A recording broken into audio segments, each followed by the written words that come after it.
There is a sixth dimension beyond that which is known to man. A multiverse as vast as eternity, as timeless as the Infinity Gems.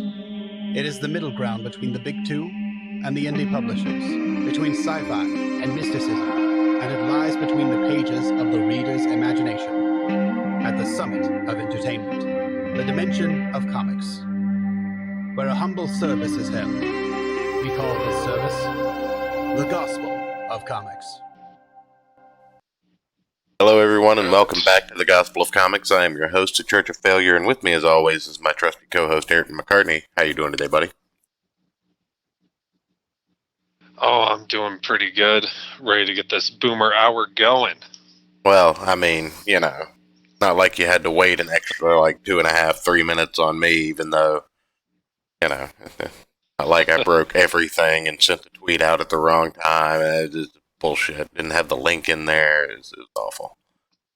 But like I said, it is a... I just remembered I told somebody I would send them the link to the show because they wanted to check it out this week. All right. Very good. Very good.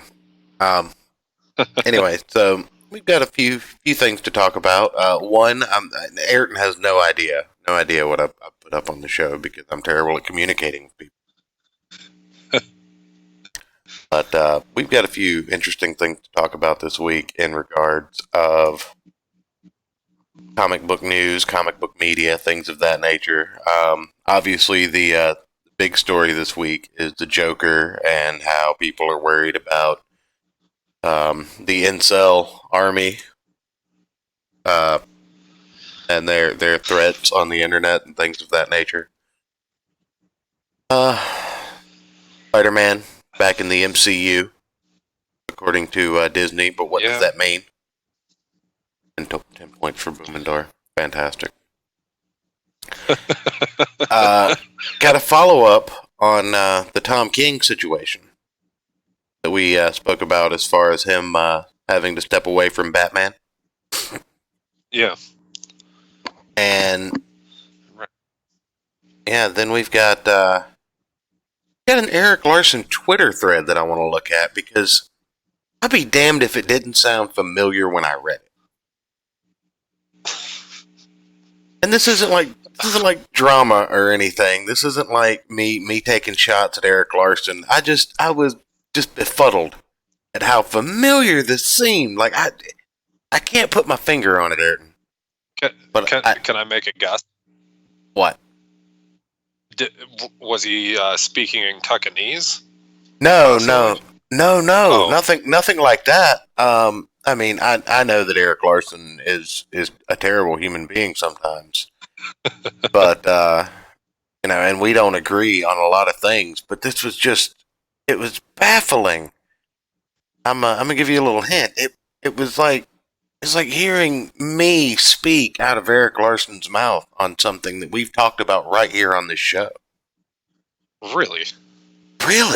It was mind blowing. Did we fall through some dimensional rift? I can only think that we have. So I think I should pull that up, right? That's probably the first thing we should look at. Yeah. Or should we save it for later? I don't know. You kind of built it up. I feel like we kind of need to just jump right into this one. Okay. All right. So you want to pull up that screen share too, so I can follow along. Oh no, I don't know. I think I want you in the dark. Just fucking with you. Oh, Give me a second. You see what I put up with, folks, for you? For you guys, really, because if it was just for me, he would have quit a long time ago, I'm sure. But you listeners, you're all wonderful. So, I mean, some of you are a little something else, but I enjoy it.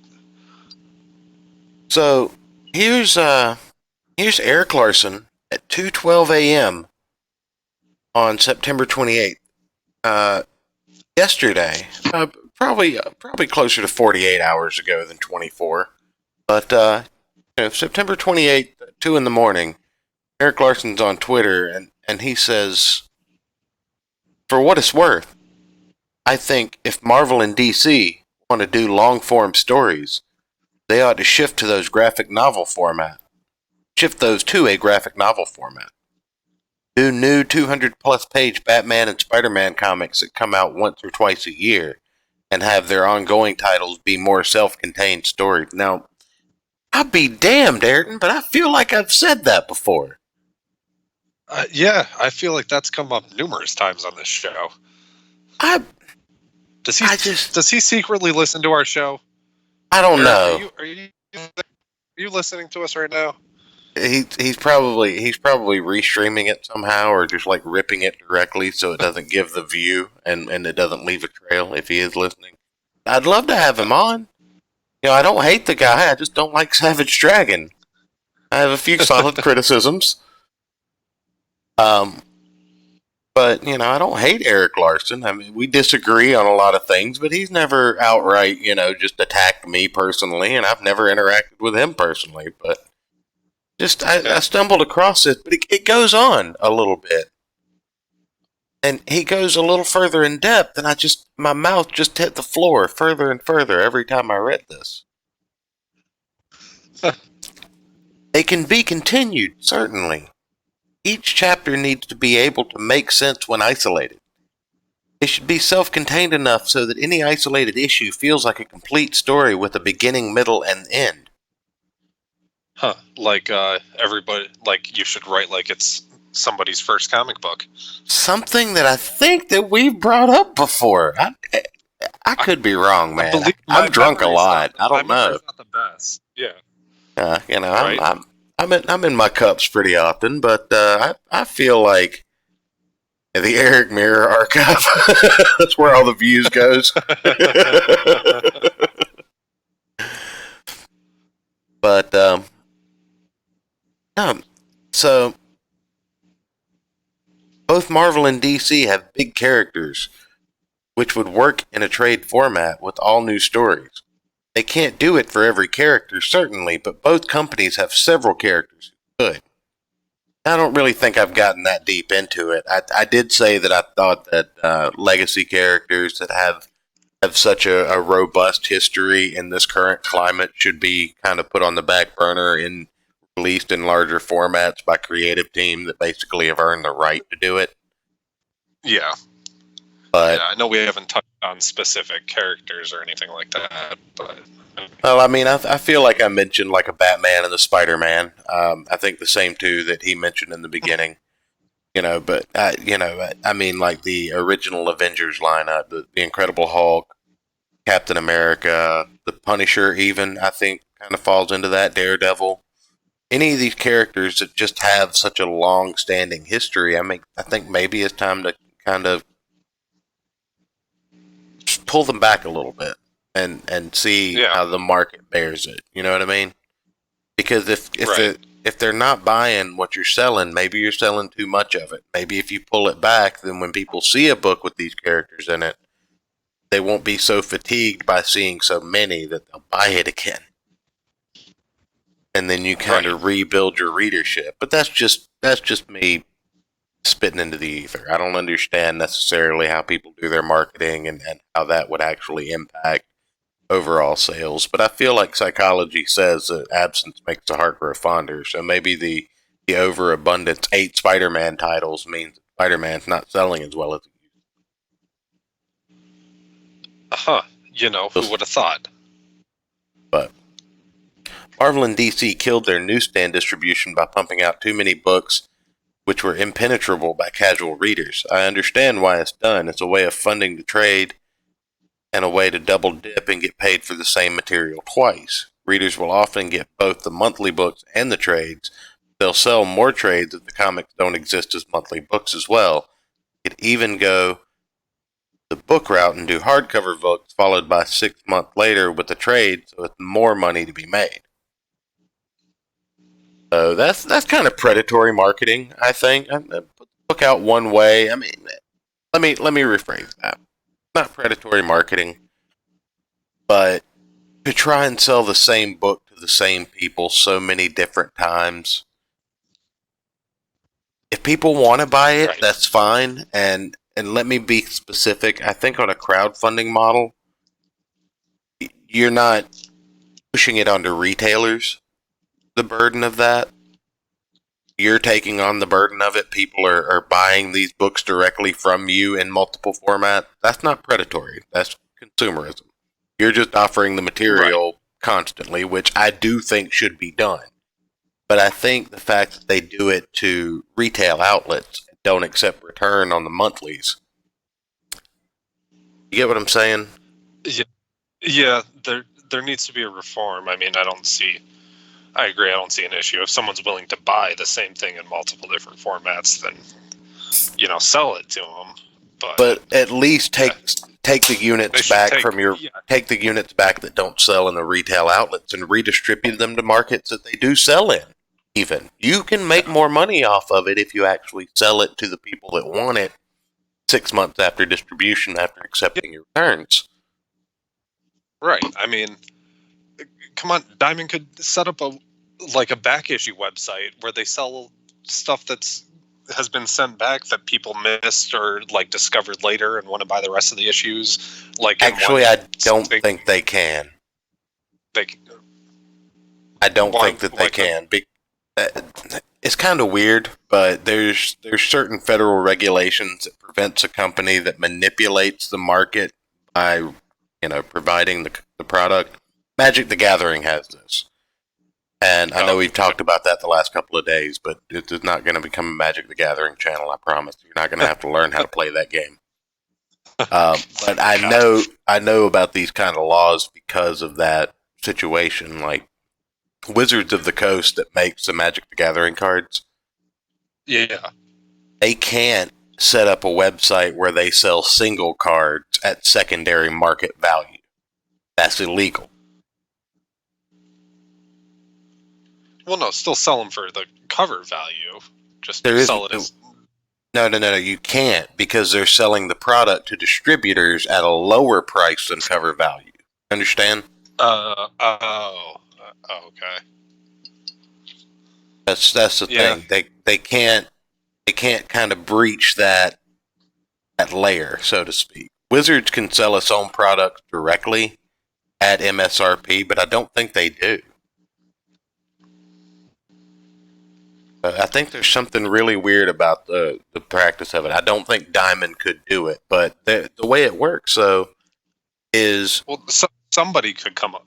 Not necessarily Diamond, somebody could come along,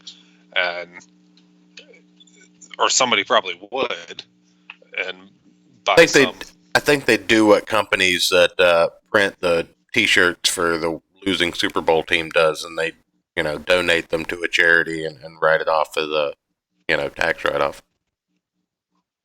Yeah. That's pretty much where it would end. I mean, but you could still reship, within the back issue. That's the way it kind of works. Within the back issue return window, people that needed more copies of the book for their particular shop or readers that were requesting them from shops can still put those orders in through Diamond, and if they have any, they'll send them to you. But a lot of times they don't, because they're sitting on a shelf unsold somewhere else. Right. Anyway, I mean, either way, they'd be able to be resold somewhere else. That's a whole different conversation. My thing, I don't like the predatory thing of retailers having to bear the burden of multiple formats of a book and not being able to return the ones that they don't sell as the new ones come out, kind of thing. Yeah. I mean, my local shop, they're doing a whole thing now. They just put out, I don't know, probably 8 long boxes on a table that are all $1. They have boxes that are specifically variant covers, probably 2 or 3 of those, and the rest are all just back issues, all $1. Oh shit! Yeah. Damn. I didn't have enough time to flip through and see if there was anything that I wanted in there last time I was there, because I had to be somewhere else. But I was like, geez. And that's the retailer taking a loss on that product, everybody. Every Oh, one yeah. of those. I mean, those Huge things are. loss. Yeah, those things are. Well, not a. I mean, it's a huge loss for the store, especially if they're bagged and boarded, because that's Yeah. another 15 cents a book you're putting into it. You're putting your time and effort to bag and board all those books and tape them up and organize them, and you're taking up the Yeah. floor space to hold them. Yeah. Had to pay somebody to do it. Mm-hmm. But I mean, that's a major loss on a comic book. Comic books are, for a long time, been the lost leaders of these stores. I'm betting you can probably find pop figurines in the store you go to. Oh, yeah. They're having a sale on a bunch of those that have been sitting around, too. Mm-hmm. And maybe some video games somewhere. Not really video games. What's the other things they sell? Well, I'm guessing then card games. Yeah, they have some. Then they have a lot of like the quote unquote like geek lifestyle stuff, like T-shirts and shit. but buttons, yeah, whatever. And then Yeah. they have like I don't know, probably a 8 to 10 foot wall section of like action figures and stuff. So basically, that's the thing. Like this is long box diving, spinner racks, and CVS, etc. would be a great place for old comics. Yeah, put them back on the open market. That would be interesting. Welcome to the chat, by the way. Long box diving, good to have you here. And I mean it sucks, but Yeah, I mean, but it's good for the. I probably am going to dig through those boxes and see if there is anything. Well, At least get the money from Yeah. it. Don't let anybody take away from the fact that it's great for the consumer, and even trying to, even taking a loss, making anything back on these books does help out the shop in this point. Oh yeah, It it just- definitely helps. I mean, it sucks, but at least you get something out of it. Right. It may have been better to get credit from Diamond for those books if they would have offered them for return, but Yeah, what are you going to do? A lot of Right. times when returns are accepted, you really only get, a certain amount that they'll accept anyway. I mean, you're still responsible for ordering the stock that you need, but, right. at a certain point when a book doesn't sell or, doesn't meet the expectation based on the quantity that you bought, you should be able to send some of them back to kind of recoup on your losses. Right, and I mean, if Diamond wants to play some sort of like they're losing revenue game or something, have the retailer cover the shipping to send them back. I mean, Yeah. I have to do that for some stuff, or like a 2% restocking fee. It's a lot of places that I order stuff from for my store. If I return it, there's that Free shelving that fee. bit because they have to pay somebody to unbox it, check it in, put it back in their inventory and restock it in their warehouses and stuff. Like, whatever. No big deal. It's usually about 2 to 4%. I mean, usually it's like 2 or 3, but I've Right. seen it higher. But even then, that's not that big of a deal to get it out of your hair and you don't have to worry about it. Sure, why not? Well, let's kind of circle back to the tweets. I mean, we can argue about distribution being an asshole all day long, but Yeah, anyway. But what we have now services the indoctrinated only and shuts out the casual reader, which is detrimental to long-term growth and makes for an impossible jumping on board experience. Killed the newsstand market, it would make it an attempt to reclaim that market possible or impossible. Essentially, all formats contain completed stories. New trades, hardcovers have the same long-form stories, which could run. That was a typo there on his part, but I'll give him the benefit of the doubt for being human. Which run the most major monthly comic books these days, but in a form where the whole story could exist as a whole story. I feel like that's a little bit redundant, Eric. we get the point of what you said in the first part. You didn't need to repeat yourself, but I guess you're just trying to drive it home. This is where he kind of rolls off. Like, he should have just cut it off at the second or third tweet, and people would have gotten it. But now he's going into doing this on Twitter, and it doesn't play out. Like, you just start to kind of see the numbers drop after a little while. Like, it starts out up here at the top. You got like 1,000 likes, and then you got maybe a tenth of the retention, and it just starts to fall off. 92, 86, jumps back up for one or the other when he's making fun of himself. Then you get down into the replies, and nobody's followed this thread that far. Yeah. Essentially, blah blah blah. At the same time, monthly comics could return to being something in which a casual reader could costume. That's the second typo, Eric. I can't give you that one. And enjoy its single issue format. Plus, there's no reason why these couldn't be collected as trades as well down the line. Oh, they're gonna be. They're gonna be. It's expected, which is why single issues don't sell very well. Yeah, I mean, I like the trades are convenient, but it's been fun getting back into getting these issues every week, and you know. Well, I'm guilty of doing this as well. Like, I'll wait on a trade for certain stuff because it's just easier for me to read it. It's easier for me to collect it. Hell, at this point, it's easier for me to buy stuff digitally or read it if it comes out on Comixology. I can't just have an ass of comic books sitting around everywhere, especially if it's gonna be something that I'm never gonna read again, and I have no faith in ever holding an inch of value on the collector's market. Yeah, just fair.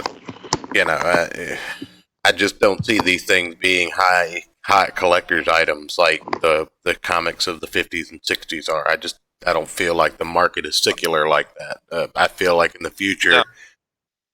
Go ahead. Oh, I was just gonna say no. It's like, people nowadays think like, every single random ass little thing is gonna be a collectible and worth money in like 40 years, like it was back in the day.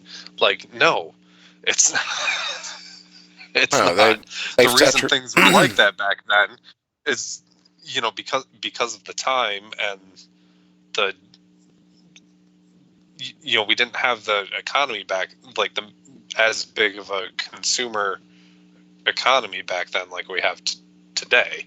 Well, here's the thing about it. When it comes to comic books and baseball cards, right? The old stuff is valuable. Like Action Comics #1 probably sold 500,000 to 1 million copies. Yeah. Okay? Sold. 2 people. They ended up in the garbage can.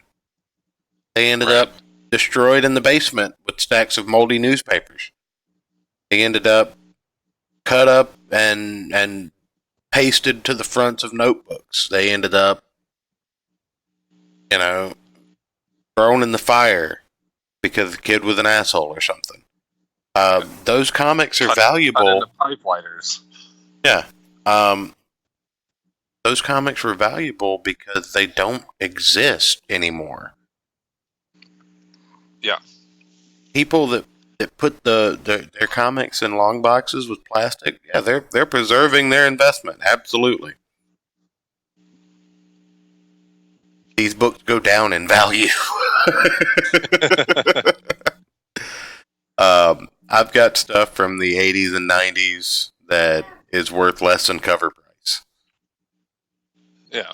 It's in near mint condition or mint condition. I've got stuff from the early 2000s that is less than cover price. There's a couple of standout books. There's a few things out there that, as a collected set, will fetch $10 or $20. But I mean, after shipping and packaging and all that good stuff, and the time and effort it takes to list it, and gas to get it to the fucking post office, even. I mean, right. You're going to ship 3 of the comic books that might have actually been good from your collection to somebody for $10 or $20. Nothing's going to be like it was. Nothing that's come out in 2000 to 2019, I think, will ever be a $1 million comic book. I don't see it happening. I mean, there might be one or two standouts. There's an exception to the rule, and I'm sure I'll be proven wrong. But it's going to be in such a long maybe Walking Dead #1. We'll see it. Maybe Walking Dead #1 might get there. Yeah. Maybe one of the first Civil War books or something out of that series, or that whole set. Maybe one day in 50 to 100 years might be worth a couple $100,000. Maybe. But I don't know. I just, they're not a collector's item anymore. And same thing with ball cards. I mean, how many Mickey Mantle rookie cards got run through the spokes of a baseball? Or of a fucking bicycle? Oh, yeah. I mean, how many kids walked around and let their baseball cards get washed in their pants pockets and just utterly destroyed? How many people chewed up the chewing gum and threw the card away because it wasn't their favorite player? Yeah. The Mickey Mantle rookie cards that are on display and sell for, hundreds of thousands of dollars, they're very rare. Same thing like growing up with like the Pokemon cards. People always thought like, oh yeah, these are going to be worth money because we had that flow over from the old baseball cards that were worth a lot of money. And I'm just like, no, they're not, because all of you are buying them and all of you are holding on to them and making sure they stay nice. So they're not going to be rare. They're not going to be worth anything because everybody has them. Well, yeah, and to a certain degree, the first base set, and there are certain misprints from that base set that are worth some money. Yeah, but anything past the first set or two, I mean, there's a few collections in there. Like there's a little bit of money in old Pokemon cards because the game is still played. Right. If the game ever dies out, though, the secondary market will collapse, and that's kind of a that's kind of a driving factor of the fact that the game stays alive as a secondary market, because it leads to stock security. It leads to companies, being confident in creating a product they know is going to sustain value. But it's also basic supply and demand, though. Right. Yeah. Yu-Gi-Oh! Almost died out because nobody wanted to host it. A lot of the tournament community kind of died down. It almost died out as a card game, at least around here locally. Yeah, I don't know if it ever got like big out this way or not. That was never really one that I got into, or heard much about even. Anyway, and granted, it wouldn't work with a lot of books, and those less commercially viable comic books should really jump to a comprehensible as a single issue bandwagon, because incomprehensible single issue comics isn't a winning formula in the long term. For those putting together trade summaries at the start of the book, those aren't read ever. What is read? Introductions. Introductions are like a bonus. They're an audio commentary of books, and they fill the same role to catch readers up and set the stage.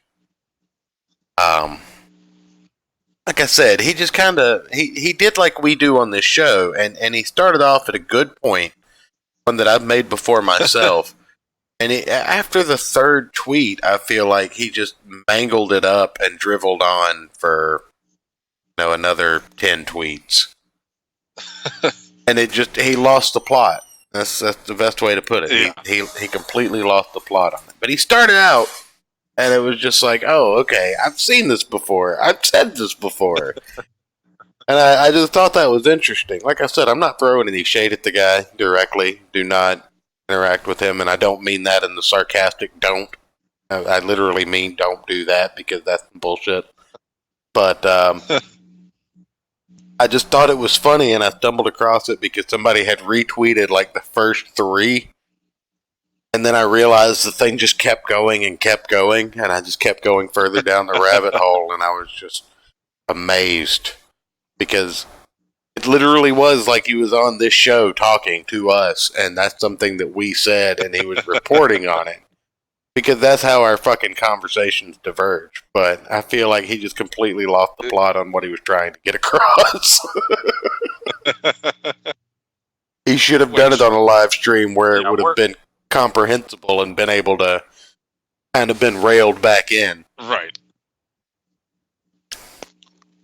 But and I mean, you know, we're definitely guilty on getting. Oh, absolutely. That's our thing, though. You know. Yeah. He should stick to writing comic books and leave our shtick to us.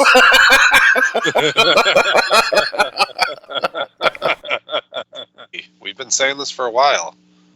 You know, you need some like solid editors and stuff. I mean, we've got the backing of whether he likes it or not, he's endorsed something we've said on this show. Exactly. See, we're on to something here. You know, you can PayPal us the checks. Right. You know, we don't even need. We'll handle our own taxes. We can be DMs. We won't.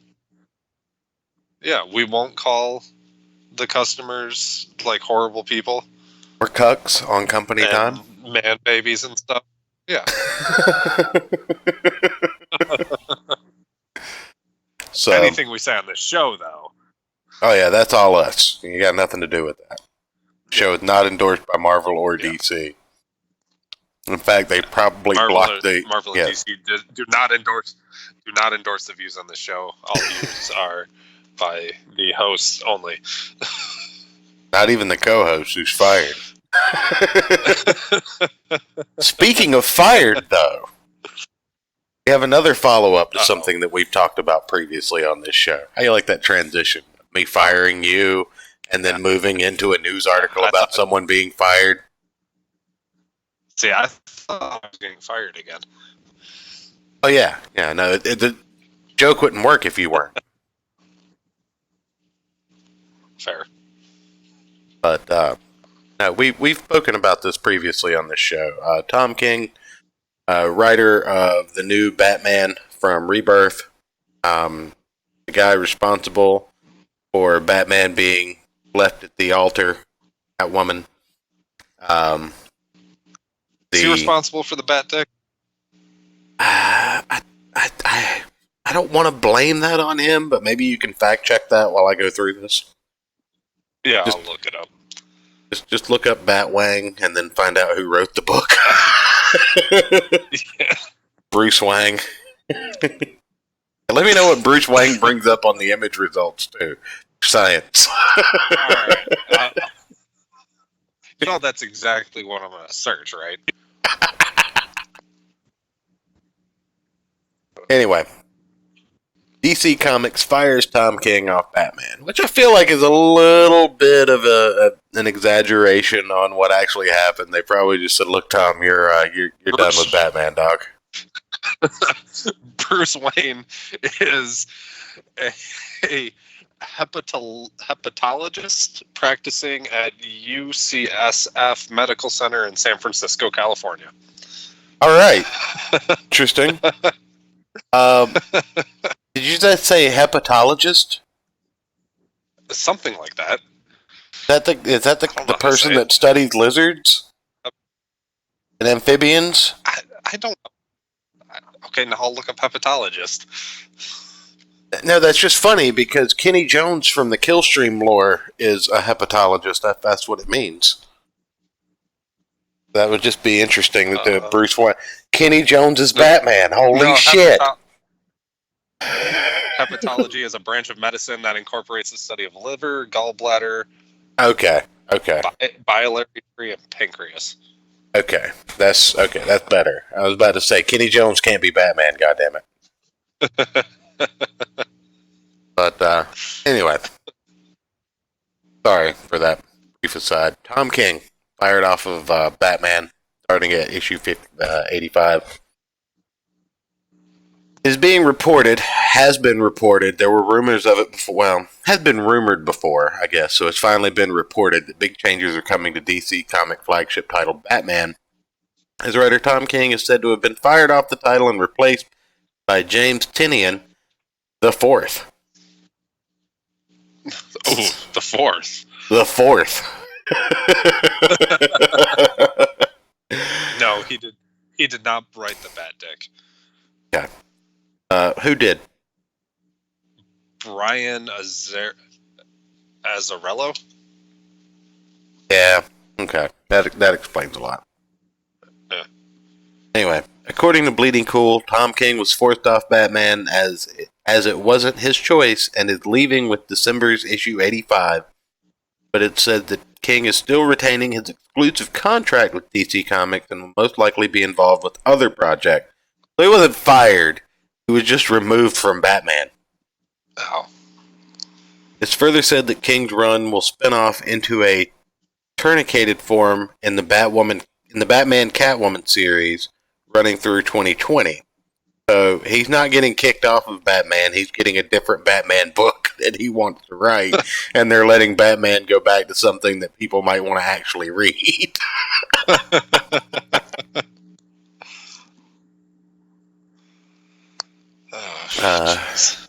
Regarding James Tynion IV, it said that he will start in January with Batman number 86. The announcement is expected to be made at tomorrow's big event for Batman Day, as James Tynion IV, I'm going to say it every time they say it, will be at Barnes & Noble in Union Square of New York, along with Scott Snyder, Dan DiDio, Brad Walker, and Peter Tomasi. James Tynion IV has previously written Cape Crusader with Detective Comics, Batman, Teenage Mutant Ninja Turtles, and Batman Eternal, and more. I haven't heard a lot of bad stuff about Detective Comics. I'll hold judgment on this guy until he starts writing Batman. It has further been rumored that DC Comics will replace Bruce Wayne with a black Batman, possibly with Batwing Luke Fox. Woo! Left field. Which will take place in the summer of 2020, leading into 2021. As I noted previously, I'm guessing DC Comics will bring back Bruce Wayne as Batman for the release of the Robert Pattinson movie, which hits in June 25th, 2021. Have we talked about Robert Pattinson as Batman? I don't think we have. I think we mentioned it briefly at one point. Do we have to? But I hope it's good. It's not going to be. Shut up! Don't ruin this for me. Let me at least hope until it's proven that it's not. I mean, okay, I'll give it to him. Ben Affleck. He was surprisingly good. Ben Affleck? Yeah. I mean, he looked like he looked like Frank Miller's Batman. I'll give him that. Yeah, I didn't say it was great. I just said he was surprisingly good. at least in Batman v Superman, he was horrible in Justice League. But at least he wasn't crouched down on all fours in the bat suit, running around barking like a dog. What the fuck are you talking about, Aaron? Are you just he was terrible. That's the only way, like, I'm wondering what standards you're holding this to, like. I thought he was going to be much worse. I was surprised at the job that he did. That's what I'm saying. It's almost like you were like, well, he was okay because at least he wasn't crawling around on the floor on all fours barking like a dog in the bat suit. I mean, he was kind of, I don't know. I didn't enjoy any of his acting. Let's just put it like that. Like, he looked good for Batman, and that's what I'll give him. I mean, it wasn't like Daredevil acting. That's what I was expecting. Is that And better? novel bro in the chat. Gay vampires, Bruce Wayne. Hell no. I mean, I told my wife I'd wait at least until the trailer came out and I saw him as Batman before I pushed my judgment. Apparently, the kid's really devoted to being an actor and is going to bulk up and had been doing a lot of martial arts and all that stuff. Yeah, let's get Adam West back. Yes. Get Adam West back. They should do a Batman Beyond movie with Adam West as the grizzled old Batman. That would be interesting. That would be fantastic. Oh, Come man. on. Warner Brothers. DM me, I'll tell you where to send the check. That's right. It'll be the best DC movie to come out in the last 12 years. Right. Regarding the Batman comic book, has been taking hit in sales as of late, as it only sells around 80K when it used to be the number one seller around the 100K range. It used to be around the 175, 200K range, y'all. But let's not talk about how far that fall from grace has been. Batman used to be the benchmark. If your comic sold as much as Batman, you were a fucking rock star. Yeah. Now comics outsell. I mean, no, I think Ethan Van Sciver sold like half that number with Cyberfrog.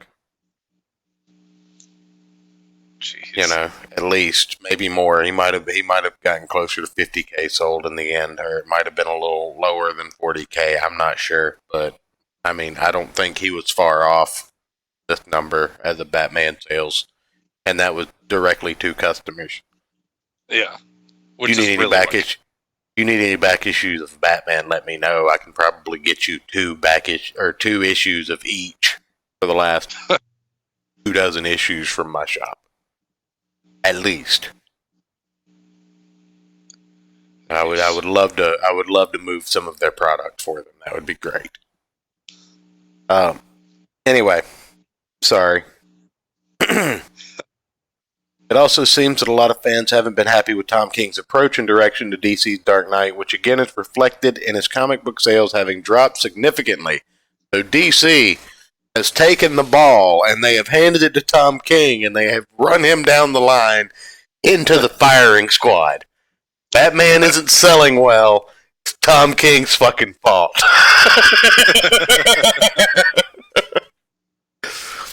Oh, way to get thrown under the bus, Tom. I feel for you, brother.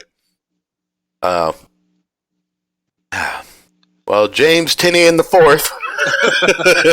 Take a shot every time I say James Tinian the Fourth, y'all, on the replay.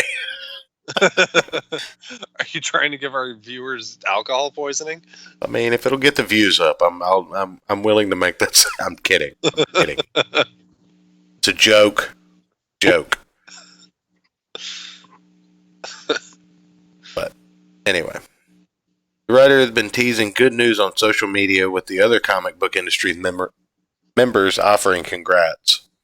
Here we have James Tinian the Fourth, whose name on Twitter is literally James the Fourth. That's fantastic. Just found out some very big news today. Very, very big news coming this week. Smiley, smiley, smile. Oh God, he's Ron Toye. Then he's got Felix the Cat. Yes, a fine Friday afternoon. What is this? Oh, I don't know what this is all about. That's interesting, isn't it? Huh. You Weird. see that? Yeah. What is that there? I feel like we might need to click that link and see where it takes us. I mean, that's interesting. Why would Cosmic Book News have a link to anything regarding Ethan Van Sciver? I don't know. It's not good. I mean, they've quoted some of his streams about stuff before. Yeah, but none of this regards him. I wonder if they just not clean up the template from when they might have been talking about Cyberfrog. That's possible. Interesting. It's weird. That is weird, though. Huh. That's curious. curious, but I guess it doesn't mean anything for the moment. But yeah. So James Tynion IV will be writing Batman from here on out. And we talked about, some of the things that Tom King has done to draw ire while writing the Batman character, especially with the whole Batman getting married thing. Yeah. As a longtime comic fan and somebody that's read a lot of Batman, it doesn't make sense in the character to be married. No. Yeah. It's not like Peter Parker or a character like that. Peter Parker isn't, a dark, brooding, middle-aged man spending all of his time in a dank basement away from human civilization. Right. And Peter Parker was always written as kind of a socialite after he got bitten. He always had friends and family around him when he wasn't being Spider-Man and had to, or at least a job that, took him out of the house. Right. Speaking of Spider-Man. Man, we are on with the segues tonight, folks. Watch out. We had our Wheaties before the show today. That's right. That is correct. Let me put a background up. I hate it when they put that transparent background up. Ooh. White. Oh, White. Shut up.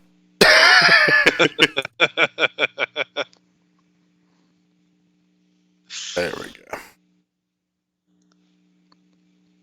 Why do you have an advertisement for Copenhagen? I don't over know. On the side there. I don't know. Maybe I dip. You don't know you don't know my life. And my bottom jaw's gonna fall the fuck off. Judge me. Probably because you talk about tobacco so much on the fucking show. You ever think about that? Why you would Google? I just wonder why you would Google Copenhagen so it would show up as an advertisement. No, man, this is Skype. Skype probably owned by Google or Microsoft, and they probably listen to the things that we're saying and send it through some fucked up algorithm, and it sends me back ads on this goddamn show for tobacco that you talk about all the time. That's my tinfoil hat theory, and I'm sticking to it. I'm going to start talking about rabbits then, so you start getting advertisements for sex toys. I hate you so much.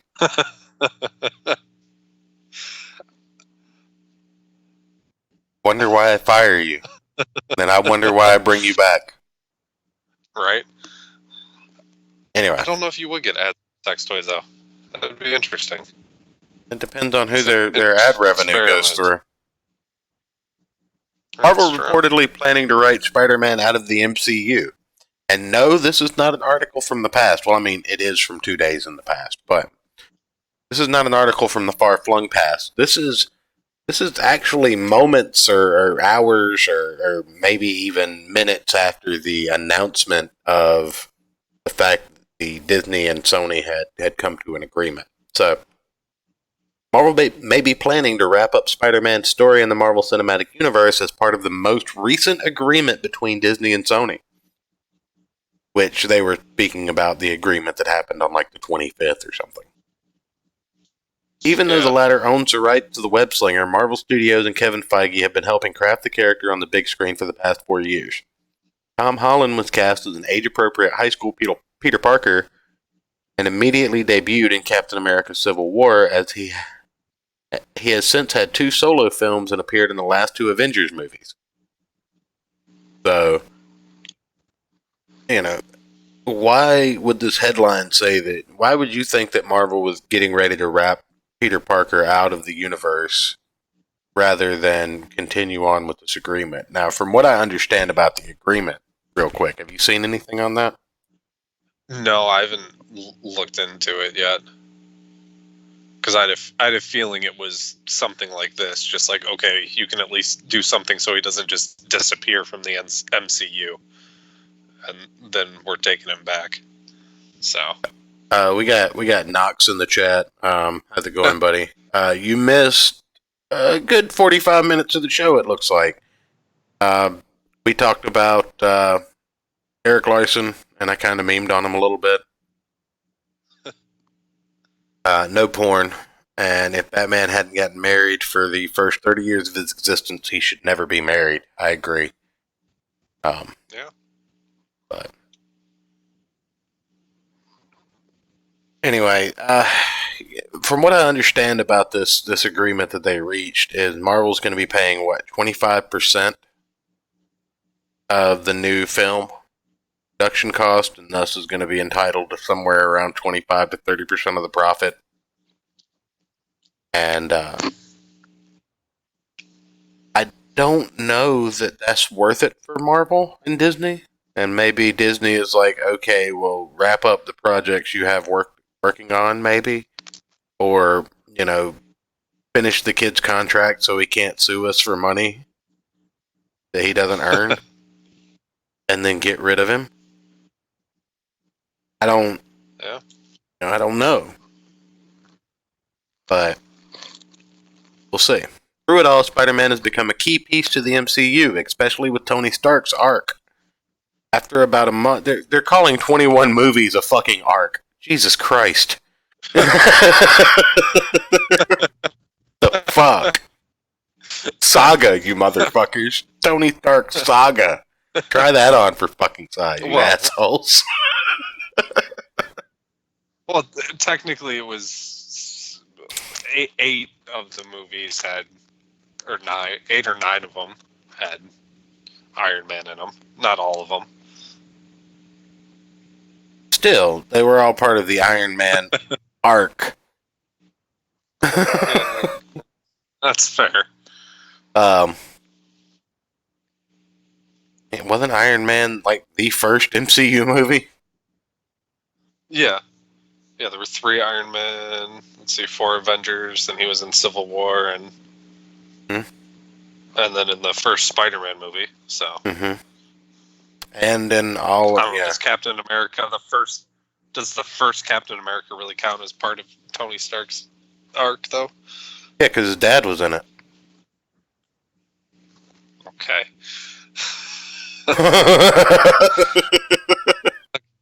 Alright. Fair point. Well, Thor: The Dark World.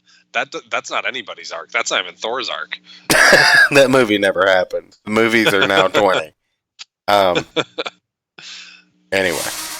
After about a month of reports on Spider-Man was no longer part of the MCU, Disney and Sony have agreed to a new deal to keep him in the MCU for a third solo film and another team-up.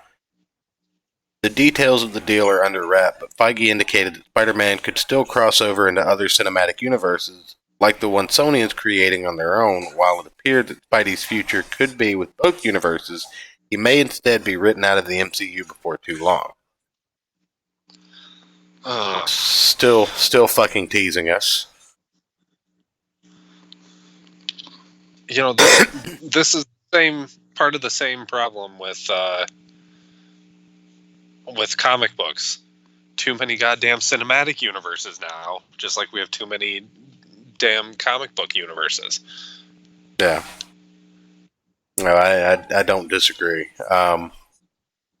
Expanding upon that, I seriously, and we'll get to that at the end of this article. Yeah, but expanding upon the details to the latest agreement, THR shared the significant piece of information about Spider-Man's future.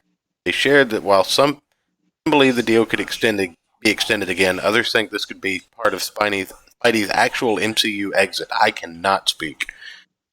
There's reportedly a sense of some that Feige seems to be plotting the endgame that will wrap up Peter Parker's story on the MCU. This would give Sony full control of the character once more. The reported plan of Feige has yet to be confirmed, but it does make a great deal of sense for everyone involved. The biggest complaint that sudden stoppage of Marvel's involvement with the Spider-Man franchise with Spider-Man Far From Home wasn't a natural end to his MCU story. While Marvel may prefer to have Spider-Man back forever, that is not realistic. This new deal would give Spider-Man 2 more appearances in the MCU before the event movie appearance ends with him and will no longer be part of the universe. So, I mean, that's kind of ominous, honestly. I mean, it's definitely gonna because there's been talk that Spider-Man was going to be replaced by Miss Marvel in the MCU. I just don't see that going over well. Ugh. Please don't.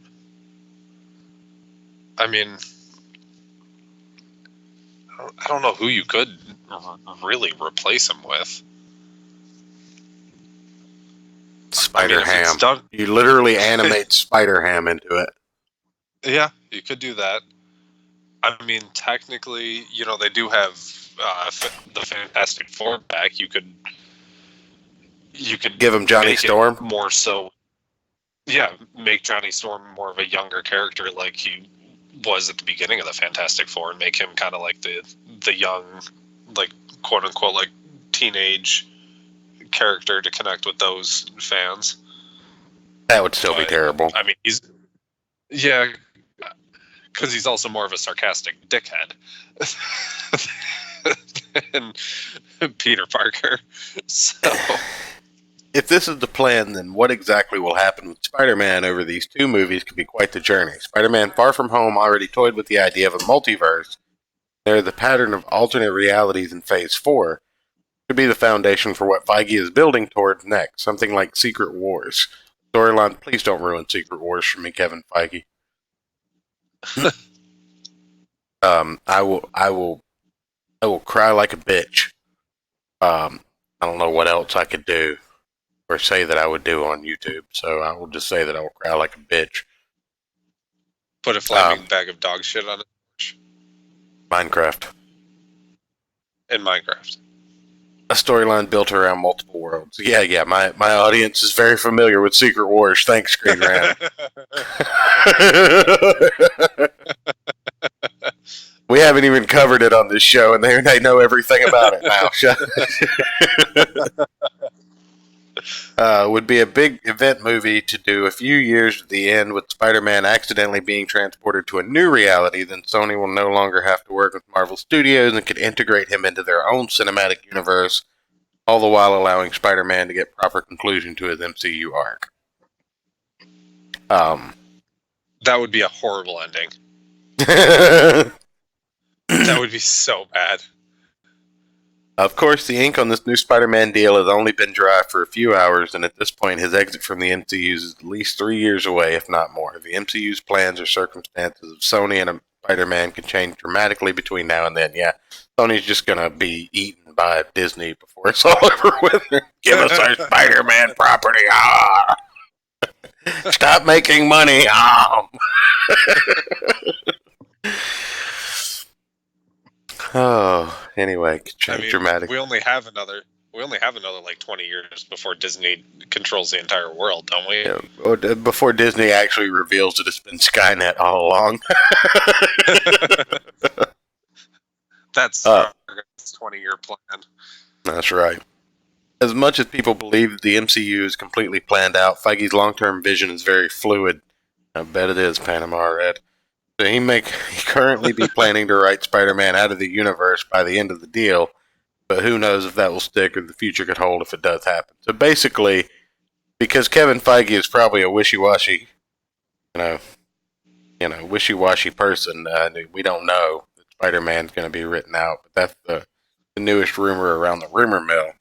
And I've got to say, the last rumor that, we talked about on this show wouldn't gave any kind of real credence. That was the Tom King rumor, and here today we are verifying it. So, I mean, it wouldn't surprise me. That would be the smart thing to do, because the way Far From Home ended, if he just never showed up again in another movie. Oh no, like, Sony owns all of the Spider-Verse. That's the problem, Knox. They own all of Spider-Verse. But Howard the Duck, they don't own. True. You could replace Spider-Man with Howard the Duck. We've already seen him in the MCU. I don't know that we have. No, we have. He's in is it the first Guardians, I think? It is. He is in Guardians, isn't he? Yeah, he's in the background in the Collector's vault. Right. Like hanging out there. I don't know. Give us Adam Warlock. Warlock was there too. You could have a thing where like the Guardians go like, because the Collector got killed in Infinity War, so they could Real- like go there, like, kind of like gather up all the dangerous stuff he has there. Then Howard the Duck's like, like, give me a ride somewhere, and they drop him off on Earth. Yeah. There we go. Yeah. See, Kevin Feige, PayPal us the check. But no, Knox, to answer your question, Sony owns Spider-Man just like Fox owned X-Men, which is why Fox was able to do the Deadpool stuff. I think he might be in a post-credit scene. It's been so long since I saw the original Guardian movie, though. That's the problem with these fucking movies. Like, not like a comic that you can just kind of reread in 20 minutes. Who's going to carve out like 18 hours of their week to catch back up for the new movie? Right. But I know he's somewhere in there. I don't remember specifically, but he is. Yeah. He's there somewhere. But no, the way that owning things for movie rights works is you get everything. So when you have Spider-Man, Sony to that time. Yeah, Sony also owns Venom, so Marvel can't use Venom. The same reason they couldn't use Doctor Doom or Galactus, because those are proprietary. They should do a Howard the Duck and Frog Thor. Yeah, Thorg was fantastic. Thorg was my favorite. Yes, that would be an amazing film. Have I made you read the Thor core yet? You haven't, but I've read some of it on my own before. That was pretty good. Yeah. But anyway, we're drifting. Let's see. You should do an airplane style film with the What If series. Yeah, they're doing a What If series of animated, I believe. And that should be pretty good. But it's supposed to be centered around What If in the MCU. Not in the comics like some of the original What Ifs. Yeah. So we'll see how that goes. I could also see them just saying, like, what happened with Spider-Man, if something does get, like, fucky, they'll just be like, yeah, those were all What If stories in the MCU. Every part was Spider-Man. They'll just retcon it. All right. So I do have one more story before we get into this week's reviews. And since we're having so much fun with these, I figured I'd save the best for last. So the big story this week, like we talked about at the beginning, has been this one's gonna make me What mad, The series. Yeah, What The was fantastic. I'm sorry, I misunderstood. Anyway, what were you saying? This article is going to make me mad, isn't it? No. Reporters no longer welcome at Joker premiere after the controversy from anti-gun groups. All right. The upcoming release of Warner Brothers Entertainment Joker film has been shrouded in controversy, and that's what I was getting at. People have been talking about this all week. This is the incels are going to shoot up the theaters because of the Joker shooter at the Dark Knight with Heath Ledger and Christian Bale. Yeah. My wife mentioned that to me today. That's probably a big reason. But there's just been this big uprising in the news of people freaking out and saying that this movie is encouraging violence and incel rage and all of that good stuff. It's an art house film dressed up as a Batman movie. Yeah. Like, that's what it looks like. Warner Brothers had to come out and say, we don't condone violence. Question mark. Like, I don't understand why we have to tell you people this. We're an entertainment, we're an entertainment company. We make movies. Yeah. Eddie Murphy's coming out repenting. Go ahead. Oh, I was going to say, I saw one of those obnoxious moms groups, the rich white women that just sip wine out of a box all day and just have nothing to do but complain about shit. Yeah. Saying like, oh, he's violent and like kills people, but they're making him a sympathetic character, and that's going to make people, feel sympathetic towards violence. Or I don't know. I don't even know how to follow what they were saying. It was so stupid. Not related to anything you just said, but you know those cute little backpacks that some girls wear or some moms wear to keep instead of a purse, try and be hip and with it. Have you seen that? I might need more context. It's just like a little tiny backpack, like not an actual like book bag sized pack, but just like it's like a purse on a backpack strap. Oh yeah. Okay. What if I made one of those that was basically an insulated cooler, like one of those camel packs that people get when they go hiking? Yeah. And we use that and we sell that to those bitchy mothers so that they can just have their wine with them on the go. And then have like the straw like going up the strap, like right. You just take the bag out of the box and you transfer it into your bag. And then you just connect the straw from the box into the straw that leads to your mouth, right? Yeah. That Beautiful. Seems like that's a great idea. We need to get on Shark Tank. Yes, this is called the Day Drinker.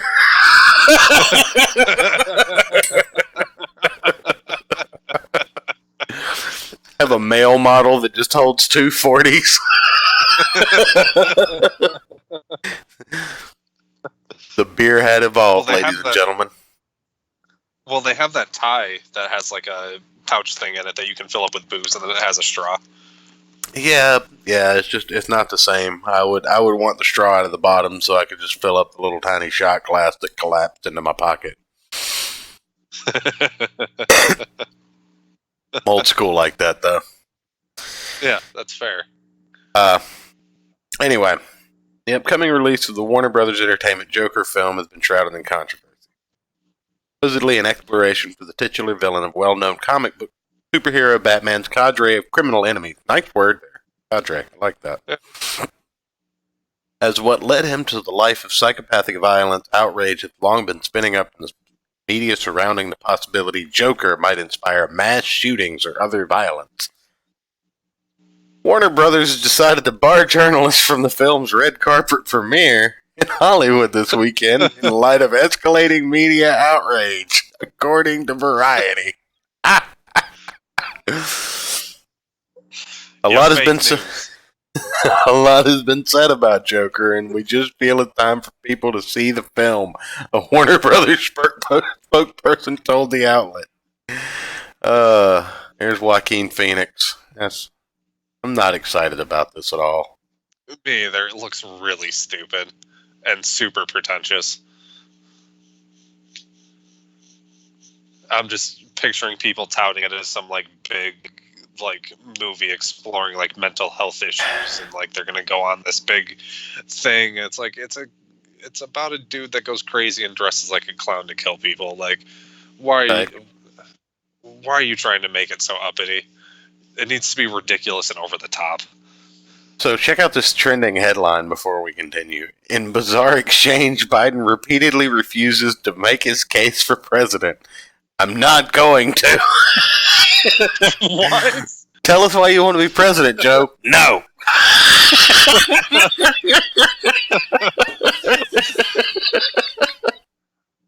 I swear, he has dementia or something. I swear to God. He's Have just you seen him in the debates? Like, he can't remember people's names. He doesn't remember what actually happened when he was vice president. It's hilarious. We'll talk about this off stream. We don't want to go there right now. They're turning the frickin' frogs again. Whew. I can't get the image of Joe just standing there. Okay, Joe, why do you? It's like he's at a talent show or an oral presentation or something, and the person's like, "So, Joe, tell us why you want to be president." And he's just standing there with his arms crossed and his lip pouted out. No. Well, it's because he doesn't want to come out and admit that he's going to pull a Clinton and offer people cigars and then get his blowjobs on, in the Oval Office. Yeah. Oh man, I don't think so. But we'll talk about this after the show. It's hilarious. But I'll have to read that article. But journalists had initially been invited to Saturday's U.S. premiere at the TLC Chinese Theater, but now the spokesperson added the red carpet is comprised of photographers only. Broadcast journalists and print reporters will now be denied access to the event, and photographers will be greatly restricted in their access to the film's cast and crew to ensure that interviews will not be granted to the media. Joaquin Phoenix, he stormed out of an interview earlier this week, didn't he? I was going to say, berating him. Yeah, I was going to start saying that. I think it mentioned that later in this article, but I could be wrong. Okay. The effects of the violent media on mass killings have been a hot topic in the last 2 decades, and Joker has suffered criticism since the announcement last year as a result. The film centered around humanizing a character that takes... Hold on.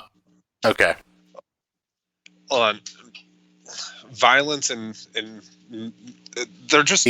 It's the same thing that violent video games cause mass shootings. It's the same exact argument. Yeah. It doesn't happen.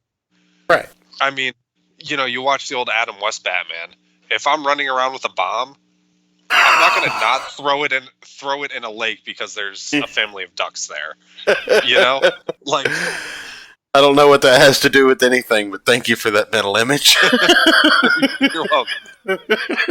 Some days you just can't get rid of a bomb.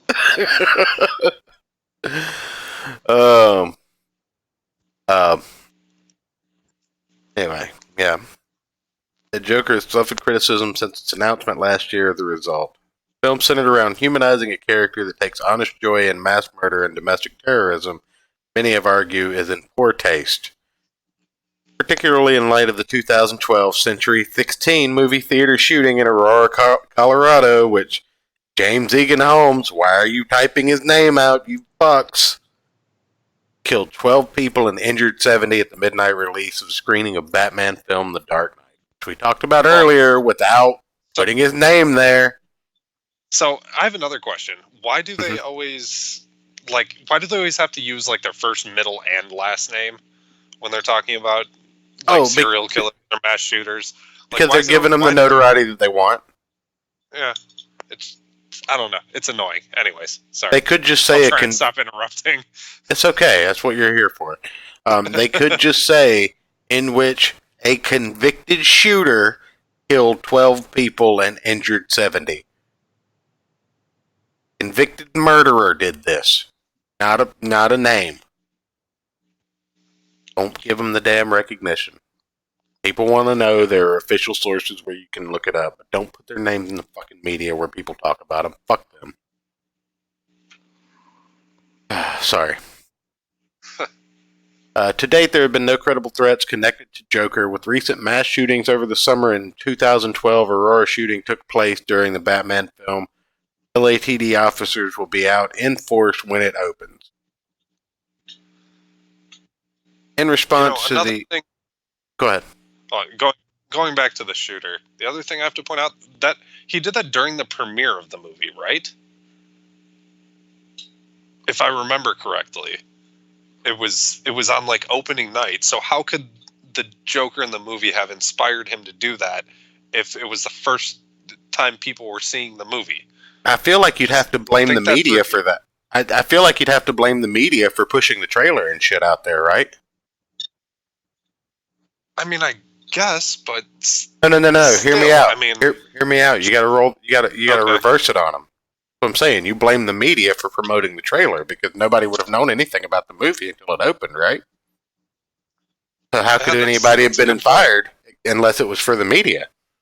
It's the media's fault that people get fired by this stuff for bringing it up. They would never know about it until the release of the film if the media didn't, try to get clicks for the outrage that they were reporting on. That's true. And if they just didn't report on this shit like they do over and over, then they could actually, then you could actually blame the movie for it, maybe. But the movie's not your first experience when it's opening night. These people get, this stuff happening. Now, anyway. I'm not 100% sure that it's true that it was opening night, but I'm like 70% sure. It was opening weekend, I think. But Knox in the chat says Warner Brothers should have just yelled "fuck journos, blame work campaign."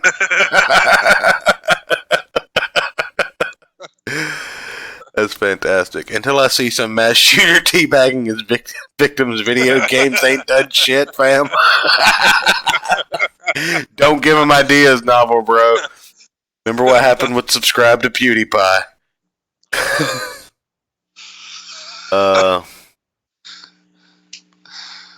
Anyway. I feel like Novel Bro's writing out a manifesto in our chat. Shh. Don't use that word on air. I disavow. And when the channel goes down, we blame Eric and work campaign. Anyway, in response to speculation, the Joker screenings may give way to a similar event. Los Angeles resolved to take special care regard to monitoring theaters. The film is released, Variety reported. Joker director Todd Phillips pushed back against criticism last week in an interview with The Wrap, defending the film on its artistic merits as social commentary and rebuking. You almost said autistic merits, didn't you? Shut up. And rebuking media outrage culture. Oh God! Again, related. OK hand signal and bold style haircut added to Anti-Defamation League list of hate symbols. Jesus Christ! So if you want to go as Mo for Halloween, you're going to be sporting a hate symbol. Is that what that's saying? That's it. Okay. Where'd bowl cuts come from? Did I miss something this week? Dylan Roof. Oh. The 8chan memes with Dylan Roof's hair on people. Okay. But I'm surprised, Philip said. Isn't it good to have these discussions? Isn't it good to have these discussions about these movies and violence? Why is it a bad thing if the movie does lead to a discourse about it? I think it's because outrage is a commodity. I think that something that has been a commodity for a while, he said. What's outstanding to me is the discourse in this movie. It's how easily the far left can sound like the far right when it suits their agenda. It's really eye-opening for me. That's true. So, good job. I bet Tom Phillips was a devout leftist when he started this venture, and you guys fucked that up. So congratulations. He's going to show up to the premiere with a bowl cut and flashing the OK symbol at reporters now. That is exactly what's going to happen. So, we did look at a couple of books this week as well. We're running a little low on time, so we'll just talk about them in brief. We might run a little long, but not too terribly long because we both have work in the morning. Yeah. But yeah, Dylan Roof, laughing my ass off, autistic merits. Absolutely. Just for you guys, chat. Just for you guys. So what do you want to start off talking about? We looked at two different books. I looked at a few, honestly, and the one we came to an agreement on was the Hill House Sampler from DC, talking about Joe Hill's upcoming projects. And Ayrton... We might as well start there. Ayrton picked Tommy Gun Wizards by Dark Horse. Because why wouldn't I pick something called Tommy Gun Wizards? I introduced you to Tommy Gun Wizards, didn't I? Yeah. Well, you brought it to my attention. You're like, "Hey, did you see this one?" I was like, "Oh shit, no, I did." Technically, it came out last week, but I grabbed. They still had a copy of the first one this week. Yeah, that was Tommy Gun 2 came out last week. Tommy Gun 1 was last month. Was it? Yeah. I don't know. Whatever. Well, anyways, I grabbed both of them this week. Well, we'll talk about it. It's a little bit older, but yes, we're going to talk about them in our briefs. That's what I do every show, just so you guys know. Yeah, we don't have pants on. We don't get to 1,000. If we don't get to 1,000 subs soon, we're going to turn the cameras on. and it'll only be from the waist down. That is correct. But anyway, so let's start out with the Hill House sampler, and we'll look at that. Joe Hill has been called it a pop-up when they described it. His imprint. That's essentially what it is a small, a small imprint on a line that right now is basically limited to 5 or 6 books. Yeah, something like that. Center that up a little bit better there so it doesn't make me twitch. But anyway, first thing I notice is that umbrella guy probably need to look into this, because if there's a couple of pigtails under that hood, then he's got some copyright infringement. That looks like the little umbrella girl, just without the face and the pigtails. I mean, the yellow raincoat, axe in the hand. It's a basket of heads. Spoiler alert. But you see over here on the side, you've got DC's Black Label. Joe Hill presents Hill House Comics. And Joe Hill was responsible for Lock and Key, which some of you may have heard about being a series on Amazon, I think, or Hulu, or maybe Netflix. One of the fucking streaming services has it. But he wrote that. He's Stephen King's kid. But as Ayrton has so humbly pointed out in the past, nobody would take a kid named Joe King seriously. So he has taken the name Joe Hill. Hashtag truth bomb. So, of the 5 stories and the backup story in this book, or in this line, so to speak, really only get a look at 3 of the stories. And let's see here, page up as well, since we're not going to go through everything. The first 2 were definitely, the previews were more intriguing than the third one to me. Yeah, and everything has a different team. Joe Hill is writing the book called A Basket Full of Heads. And the synopsis, the synopsis is killers have come to Bloody Island. Heads are going to roll. When the peace of June Branch's lazy summer of '83 is shattered by a violent home invasion, she has to fight for her life with an ancient Viking axe that can impossibly decapitate a man in a single swipe. Only when the occult blade falls, Severhead lives on, alert, talking, and terrified. So that's going to be interesting. As you do. Yeah. I kind of want that axe. Yeah, 7-issue limited series in October, so that's what the cover image was based on. There's a little interview there. We're not going to go through that, but if you want to pick this up, it's definitely worth a flip through, and it gives you a nice little introduction to what these 3 stories are. Like I said, there are 5 stories overall that you're going to get through, but they're only kind of previewing 3 of them right now because the other ones start in 2020, so this kind of outlines the next 3 months worth of Hill House releases. I assume they will be monthlies, so I assume you'll get A Basket Full of Heads 2 right around when Dollhouse is coming out. And the same for the previous 2 when the Lolo would start coming out.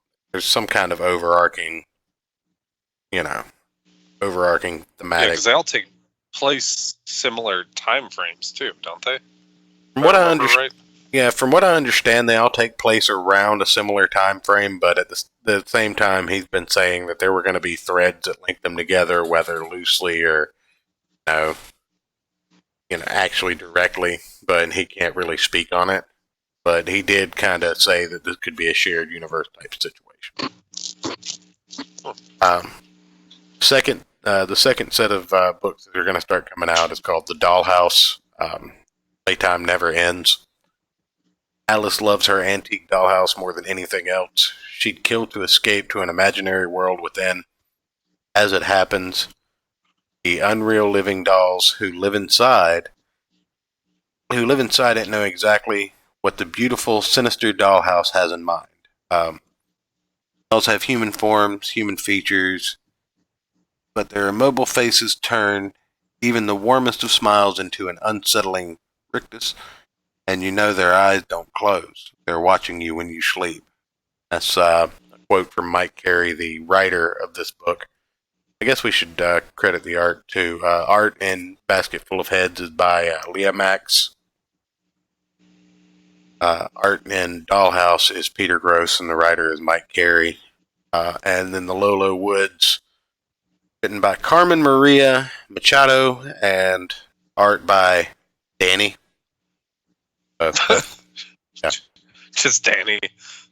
Yeah, Leah Max and Danny on art, and the writer and the covers on this last book have 3 names each. What the fuck? Hollowed out coal town of Shudder to Think, Pennsylvania, 2 teenage girls wake up in a movie theater with hours missing from their lives. And when they ask questions, they quickly learn that no one around them is entirely what they seem, except perhaps for the skinless men in the deep woods, dear women who appear by moonlight. So, yeah, and there's 3 interesting things, and there's 3 very different books as well. Yeah. So, I mean, really, I don't expect anybody's going to like all of them unless you're just so deep into the horror genre that you have to see. But, really the first 2. I mean, I'll probably get at least I'll probably get the first issue of each one that comes out, but really Basket Full of Heads and Dollhouse. Yes, thank you, Dollhouse. Those 2 definitely look like the most intriguing to me. Well, this is what the Basket Full of Heads kind of looks like. This is the art style for the interiors. You just see the girl walking with the axe, and you hear voices coming from under the cloth on the basket. And she's looking like she's going to dump the heads over the edge of the bridge. And someone stops and tells her, it's awful early to be out in this kind of weather. And you start to kind of get a little backstory on what's happened and who this character is, but only a few pages, so it's not really a spoiler for the story, but it is enough to kind of hook you into whether you like the art style and the way it's written. Yeah. I mean, I like the art a lot in this one. The style reminded me a bit of some of Lock and Key. Yeah, I mean, So it's not the same. Nice. Not the same artist in Lock and Key. To my chagrin, No, it's not. I would have liked that team to have continued. But I don't know that this is the kind of story that would benefit from that kind of art either, because that art was just a little more airy. It wasn't this dark. Yeah, but I can definitely see some similarities with the line work and the use of shadows and stuff. Yeah. I think the color palette's really more different than the art style, and you can't tell a lot from these panels, but you can kind of get an idea of what the rest of the book's going to look like as far as the art style goes. The color palette's definitely a lot more muted. But this is probably the top book out of the previews here, and you would expect it with the the guy in charge of the line being the author on it, and with a title "Basket Full of Heads." Yeah. I guess we can. Well, no, definitely just look forward to it if you can pick up a copy of this. Yeah, this is a sampler, and I think you can get this. You can get this for free online somewhere. I'm not sure. Huh.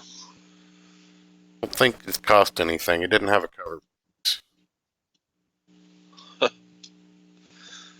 But this is the preview for Dollhouse here. Mike Carey and Peter Gross. And this is around 1981.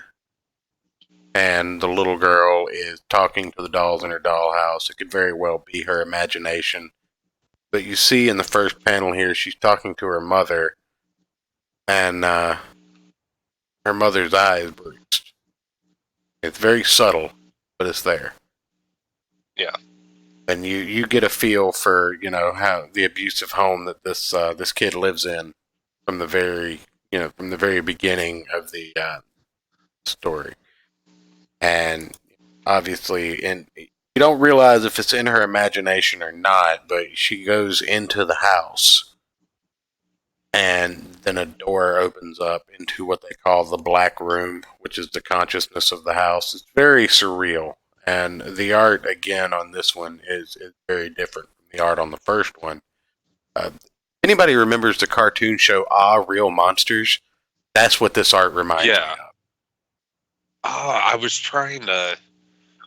I was wondering why this looked familiar. Larry Bernard. Why is this a DC joint? I don't know. That they gave Joe Hill a line, so I'm gonna check it out because I like this stuff on Lock and Key. I bet that little girl is Greta Thunberg. Oh, Jesus Christ. Jesus. Welcome to the chat, Larry. Sorry, I haven't looked over. See. Man, I've missed a little bit. What's up, Brohams?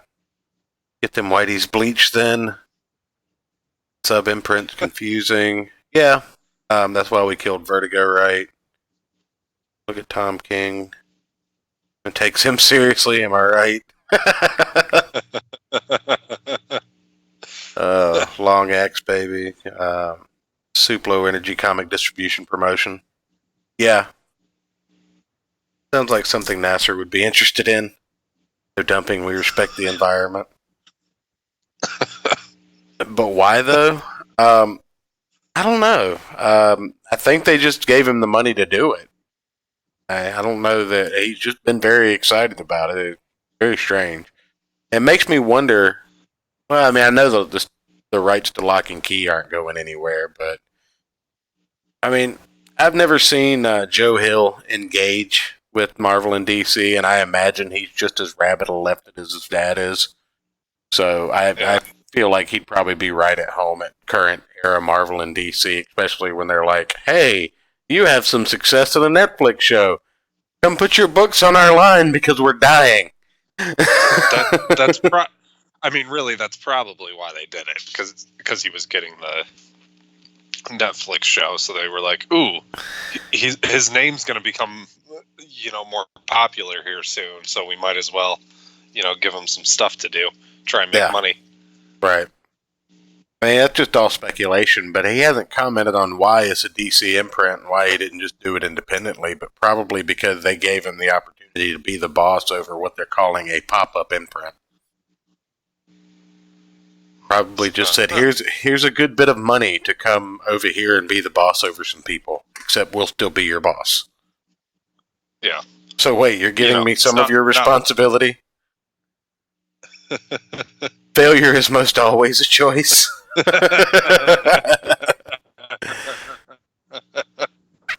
I don't disagree. But anyway, you get about 5 pages of that, and it goes in there, and then you have this weird ass book, which was the least exciting art wise. I've got to say. Yeah, I did not like the art in this. I do not like Danny's art as much as I do the other two books. Yeah. Sorry, Danny, whoever you are, with your one name. Your art's better than my art. It's just not my thing. Yeah. So these two girls wake up passed out in a movie theater, and everyone else is gone as the credits are rolling. And they wake up, and they can't remember anything. So, there's some. I feel like there's some implication there as to something, but they're sent out and they encounter creatures in the woods or something. Not a lot's explained in the sampler. Like this is really the weakest sampler that came out. Yeah. But I feel like it may be a... Yeah. But it looks nothing like the interior art. No. But I feel like, this is the weakest book, but again, it could just be the slow burn to a good build-up. And another thing is that all of these books are going to have, and this is kind of weird to me. It's going to encourage people to buy all these comics anyway, because all of these stories are going to have a backup story that kind of link together. Supposedly. Yeah. So we'll see how that works out, and that'll be something else written by Joe Hill. So completionists are going to have to buy the books even if they don't like them. I don't doubt that at the end of it all, we'll get one Talking book about of. yourself. Shut up. I don't doubt at the end of all of this that we'll get a book of all of those strips linked together, as well as a final push, because this is DC. Yeah. So all in all, I mean, it looks like it could be good. I'm not as excited about it now that I've seen it as I was when... But I think that's just because I was coming off the high of just finishing Lock and Key again. Right. It doesn't... I mean, Basket Full of Heads. I'm very Still interested in excited that for that. story. It's- Yeah, I'm very interested in that Yeah. story. Dollhouse, it looks really heavy. It doesn't look like it's going to be a lot of fun, if that makes sense. No, but it looks super, super weird and surreal. Which If it gets creepy, Right. like if it gets creepy, then I'll be in for it. But if it's not fun and it's just real Yeah, I heavy mean- because it's dealing with spousal abuse and stuff like that, I'm not going to really be interested in that. yeah. I mean, do we use our entire allotment? Like, can you pull up that page, like when she goes into the dark room? Because that was real, like, weird and creepy, and I thought that was cool. Like, Oh yeah, the art in that part. If we can pull that up for the there you go. folks. I got it here. Yeah, like that. That just looks like, I don't know, real intense and just weird, and it's going to be like, I don't know, like a bad trip sort of hallucination sort of thing is what it looks like. Yeah, but if you look on this other page here, there's also a little bit of weakness to the writing, I think. Because this is like the third page. It's like the third page, and the character, the dolls are like, the door only opens once for everyone. And then it just opens for the girl that shrank down, like, okay, so you're going to tell me that right before it opens for me. That's not a coincidence at all. Like, it's just, like, build it up a little bit. Leave the mystery, leave the intrigue, like, maybe she goes in there with a lot of hatred in her heart because her stepdad or her dad just hit her mom or something, and the door opens up for her when she escapes in the dollhouse. Yeah, I don't know. It came across as kind of sinister, like the timing of it. Like the doll is being controlled by the house, and the door is just explaining to the girl why it's about to open. I mean, that... Yeah, okay. Something like that. That's kind of how it came across to me. I feel like this Like could have been built there's up a little bit more, though. That's just my perspective on That's it. fair. But I mean, I guess I'm getting kind of a. Did you ever watch the movie Coraline? Yeah. Like kind of like that. Like it's like it kind of seems intense and frightening, but she's gonna end up thinking like, oh, this is like really cool. Like it's gonna kind of like comfort her and ease her into something, and then try and I don't know, do something nefarious. Hey, Joe, Well, you want to get into it Hollywood? feeds off of. Jesus. Spoilers, these girls are lesbians. Just kidding, it's not a spoiler. The art looks like low-tier Marvel from the 80s. I mean, that could be a stylistic choice because of the time frame that they're trying to place it in. For that last book, it's just really bad. I don't know. It looks like it's like a webcomic type art. I don't know. There are webcomics out there that have better art than that. Yeah, I mean like bad webcomic art.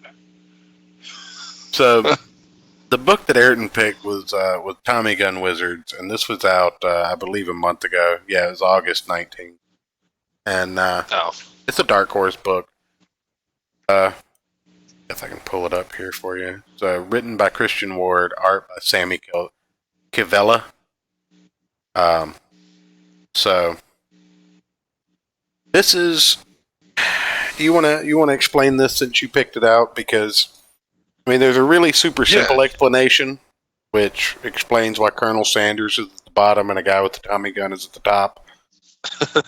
And super simple explanation is, well, let me do the super simple explanation. Super simple explanation is that this is the 20s and 30s Prohibition era, Al Capone and the mob settings, but instead of running booze and liquor, they're running magic. That's the super simple explanation. Yeah, which I thought was kind of, I thought that was intriguing. I like alternate history sort of stuff in general.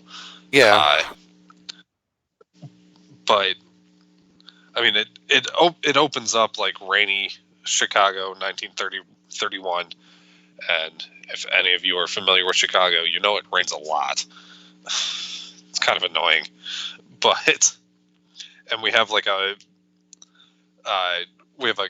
priest giving this big speech about the moral decline of America and that kind of stuff, and it doesn't exactly jump right into the magic thing. Like I thought it was going to be Prohibition, but with like people using magic initially, right, is what I thought it was going to be. Not that it was magic that was banned. Right. And we have this character we're following as he goes into a bar and asks for 4 fingers of lick. Mm-hmm.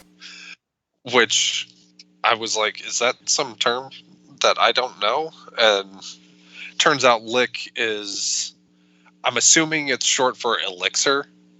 Yeah. That's what I took away from it. But there's a wizard gangster guy at that point too. You gotta talk about Colonel Sanders. With his, I mean, he does have an impressive beard. He glows. His suit is so white, it's glowing white. Yeah. They peg this guy as a narc. Yeah. Colonel Sanders there. Mm-hmm. And the cops bust in. And they called him a thimble. Yeah. Which confused me. Yeah. The one thing I like about it before we move on is it just kind of throws you in. Like there's no like heavy like exposition. Like you don't have somebody walking there sitting like, they banned magic and now everybody's, like that 30s like exposition dialogue. You know what I mean? Like, it's 1931. They've banned magic. The only place to find these low lives is here at this bar. I'm going in to see what's up. Like it doesn't have that kind of dialogue. It just kind of like throws you right into it, right? Which I really liked. And then we cut to earlier that day, and you have someone basically arguing that the prohibition is immoral and stuff, and kind of like goes down the crew that we're going to see throughout the rest of the book, which is my favorite part. I will have to say. We'll definitely have to get that pulled up there, yeah. Yeah. Yeah, I'll wait for you to get that pulled up and all. There you go. There we go. All right, so we have Detective Charlie Drake Wilson, lady killer hotshot, and secretly gay. Yeah.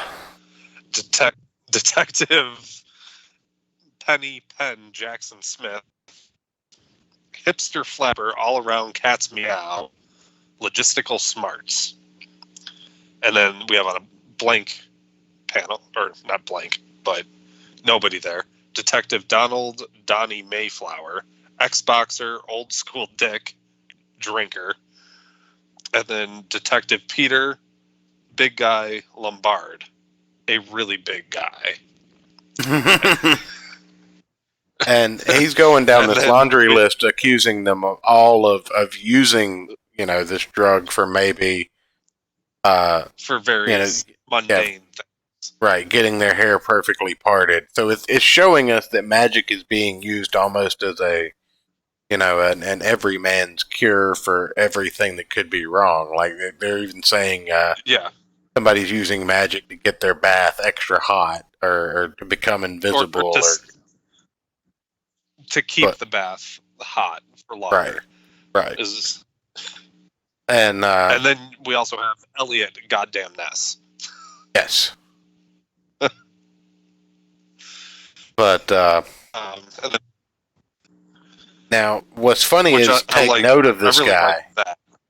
Well, what's funny is you have Yeah. to take note of this guy in particular because, and we'll kind of go through this because there's there's a situation that happens at the I don't know, the station, I guess you'd call it, and the jailhouse, whatever, where they've got the Yeah, criminal that they've detained So from the is- fight, or from the bar rather, and he vomits and spits out something that becomes a puke monster. That which was fantastic. yeah, which I think wasn't it Mayflower? Wasn't it Donnie Mayflower? Or who was it? Who shot the puke monster? Let's see. I don't know. Some of the characters get a little jumbled sometimes. Well, this for guy, me. when the first introduction you have to the guy is he's invisible, it's hard to remember who he is when he comes back in the story. Yeah, and I don't think they actually address who he is. They do. Give me a second. I've got my copy right here. I just don't have that page Yeah, I'm where I gonna can. assume it's. I'm gonna assume that's who it is. But anyway, he blows this cat's brains out, or blows this pile of And puke says into even- a big mess. And says, "Evening, you bozos." Right. Which seriously, people don't use the term bozo as often as they should nowadays. No, not at all. You know, it's a good term. But yeah, the cop busts into this place. You see the exchange. Colonel Sanders gets away. I like how we're just going with calling him Colonel Sanders. Well, I don't know that he gets a name. Yeah, I don't know either. But, Yeah, that is Donald. we have That some- is Donald that blows the puke away. So oh, okay. Yeah, and then we have some lady in red with Colonel Sanders and Al Capone. yeah. Well, let's plotting not to skip kill it. Elliot. Okay. Yeah, let's not skip it. Okay, so Oh, I thought we were doing a quick, just a quick breeze through of it. So Well, let's let's- hit the major points. right. What happens when J.K. Rowling writes a mob comic? Absolutely. I bet he's good at giving people the hard dick. Yep. Magic was banned ever since the Wizards went to work for the Krauts. Jesus Christ. And off the white go gangster. Was that novel? Was that novel?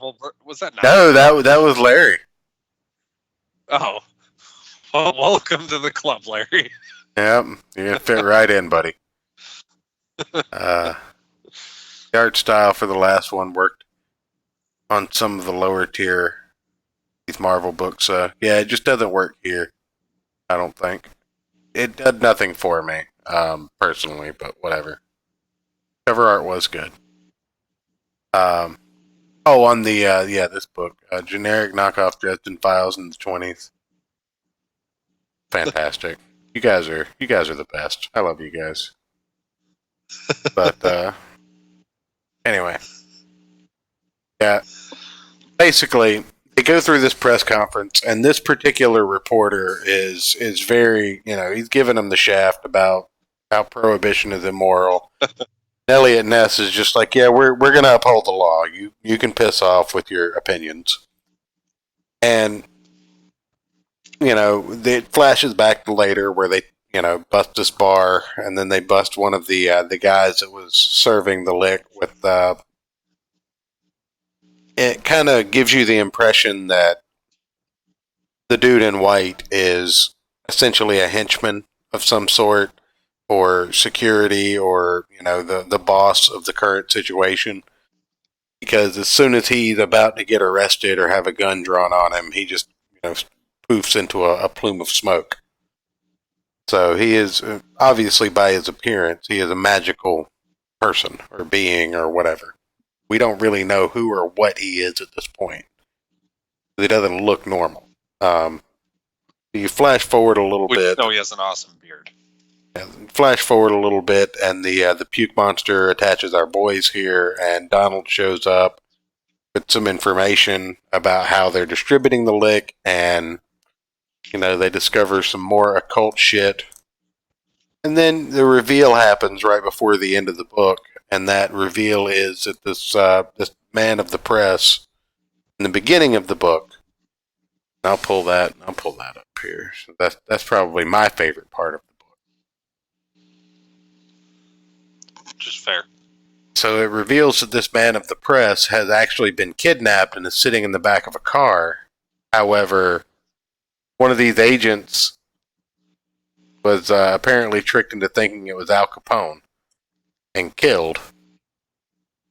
And then the press guy blows his brains out, obviously, gets into the back of the car, and then the wizard and the female redhead that you later mentioned turn him back into Al Capone, and you see the guy in the trunk turn into the press guy. So this was it was all kind of a ruse, I guess, to get closer to Elliot Ness and find out who was going against him or whatever. But that's the reveal near the end of the book, and it's not bad. They need to do a little bit of a better job of introducing characters, I think. Maybe explaining what some of these things are. But you end up and you find out that Elliot Ness does have a vial of lick on him. And he's faced with the idea of taking it to try and catch Capone. So, I mean, I'm down to read the next issue. Kind of see how this goes. This wasn't bad. It was a little confusing, and it was a little all over the place, but the premise is good. The art's good. Yeah, like I said, I enjoyed how it just kind of threw you in without like the heavy exposition and stuff. Well, although it did get doesn't need a heavy exposition. Any exposition would be good. But for those that aren't familiar, Elliot Ness was the guy that was responsible for taking out Al Capone in real life. And he was part of a group called the Untouchables, so this is very much an alternate history homage to that entire scenario. Again, instead of prohibition, it's magic, and I'm sure there'll be more overlap of characters that actually did exist. So I'm kind of interested in that as well. Yeah, and I thought that was a neat little touch. Yeah. Like actual historical figures. But all in all, not bad. Said I'll check out the second issue and give that a chance at least. I'm not completely sold on everything about this, but I'm not against it.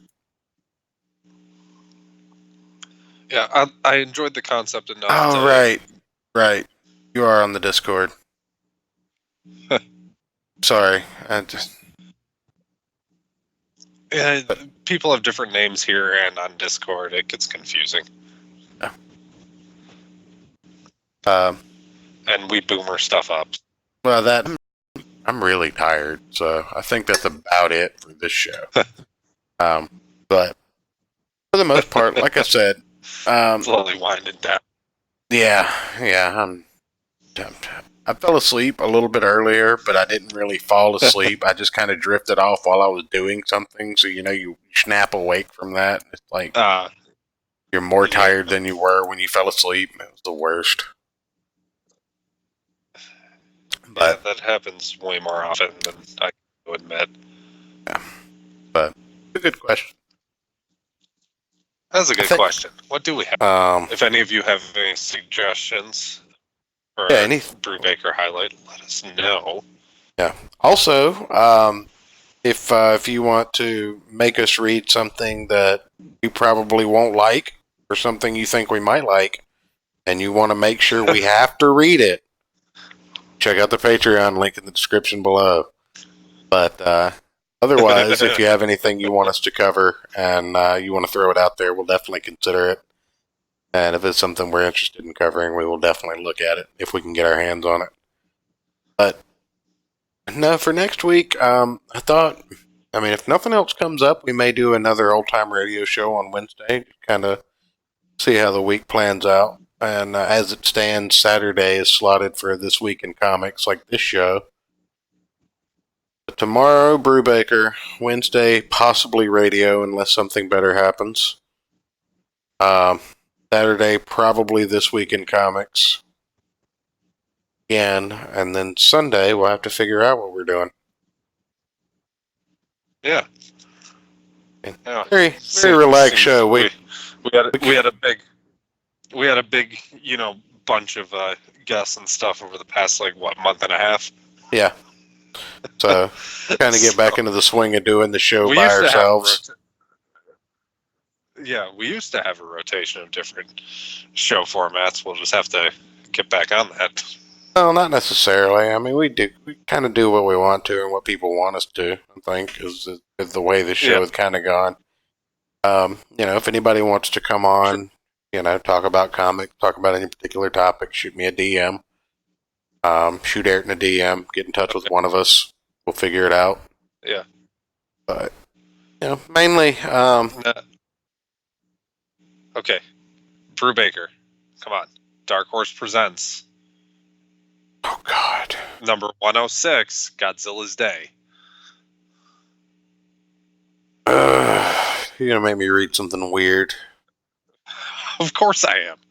God Okay. damn it. We've seen him turn all kinds of different stories into crime dramas. I'm curious if he's going to do it with Godzilla. That's really Alright. why I want to read. All right. We'll see if we can find it. If we can find it, you have to read it. And then, All right. we'll... I might try and find it anyways. That's kind of hard to do on short notice. We'll have to see what we have It is. available. Yeah. Oh. Come on. Back me up in the chat. Oh, he has some more art to show for his in development project. Well, definitely shoot us a message and we'll have you on. Show it off. That'll be cool. Or we can show it off for you. However, let us know. Yeah. I said the DMs are open on my my Twitter account, right there in the description down below. DM me on Discord, and I will see that probably at about the same time frame. And we will schedule a time to get you on, and we can look at that. Not a problem. But yeah. Anyway, we'll figure out what we're doing for Brewbaker tomorrow and what the rest of the week holds. And until then, we will see you guys next time. Good night, everybody.